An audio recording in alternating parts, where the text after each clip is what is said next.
Nous voici donc maintenant avec la version Ubuntu Budgie, Ubuntu version 17.04. Donc voici à quoi ressemble la distribution.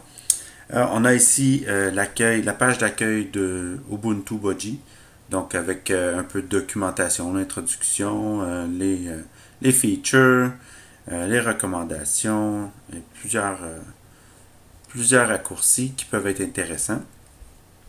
Euh, bon, c'est sûr qu'on n'est pas obligé de la montrer au démarrage. Donc, ceux qui sont familiers avec Ubuntu vont un peu retrouver la saveur Ubuntu avec la barre ici sur le côté. Par contre, on a rajouté ici le menu Budgie qui est vraiment identique. Budgie qui a été fait initialement par l'équipe Solus. Donc, ceux qui connaissent la distribution Solus sont familiers avec l'environnement Budgie. Donc, on voit que c'est peut-être plus facile, plus ordonné de retrouver les applications. Moi, personnellement, j'étais pas quelqu'un de vendu à Ubuntu, justement à cause de l'environnement Unity, où j'avais de la difficulté à savoir si quand je faisais une recherche, si c'était une application qui était installée sur mon ordinateur ou si j'étais rendu sur Internet. Donc, mais je pense qu'avec les amateurs d'Ubuntu et de Budgie vont être contents de voir cette distribution. Donc, si on fait un tour rapidement, je vais vous montrer ce qu'il y a ici sur la barre. Donc, on a le terminal, le gestionnaire de fichiers. On a ici bon, l'écran d'accueil, le gestionnaire de logiciels, donc qui est quand même bien fait, semblable à ce qu'on voit dans Solus, vraiment typique de l'environnement Budgie.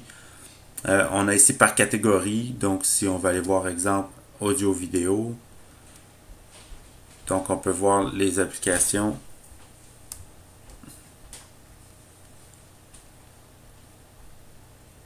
Oh, je semble pas être capable de les voir.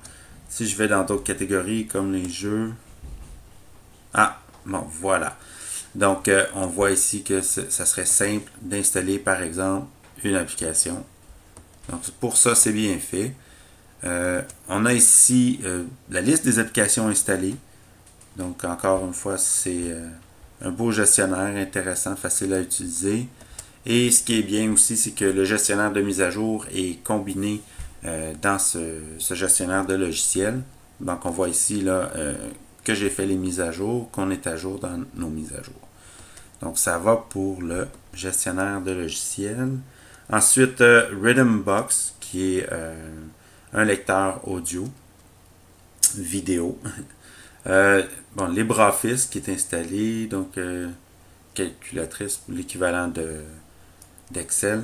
Ensuite, le navigateur web Chromium.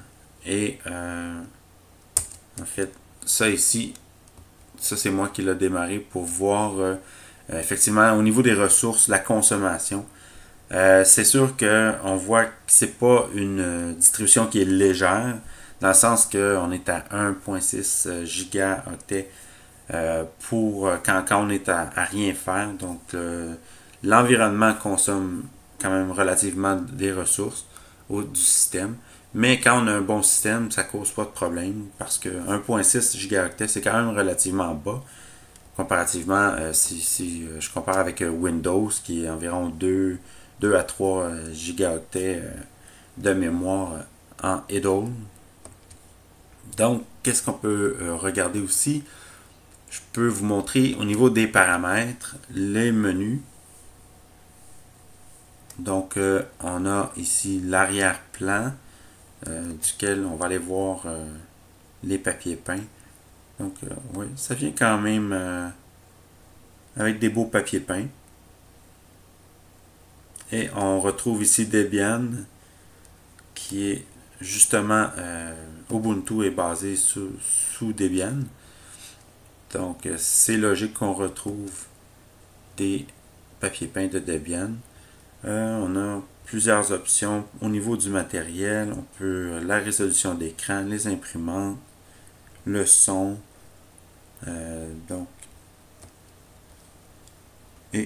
la gestion des comptes utilisateurs. Donc, si on regarde ici en haut, j'ai la connectivité. Qu'est-ce que j'ai ici? Ensuite, emplacement. Donc ça, c'est intéressant. Je peux aller regarder d'un simple clic si je vais aller voir dans mes documents ici. Donc, c'est un outil intéressant. Ensuite, j'ai le gestionnaire, les notifications. Donc, il n'y a pas de notification. On a ici le calendrier, le contrôle de l'audio. Ici aussi. Ensuite, qu'est-ce que j'ai ici? Bon, le menu d'arrêt ou redémarrage ou verrou de session. Et qu'est-ce que j'ai ici? Donc, les notifications. Et je peux aller quitter par ici ou aller dans les paramètres. Un raccourci. Donc, ça fait pas mal le tour pour l'aperçu de la nouvelle version Ubuntu 17.04 avec l'environnement Bodji. J'espère que vous avez apprécié. Laissez-moi savoir si vous l'installez, quelles sont vos impressions, si vous avez de la facilité à l'utiliser ou vous éprouvez des problèmes. J'aime toujours ça, recevoir des commentaires à la suite de mes vidéos. Donc, gênez-vous pas. Et restez à l'écoute sur ma chaîne pour d'autres capsules de Linux. Et au plaisir de vous revoir. Merci, à la prochaine. Au revoir.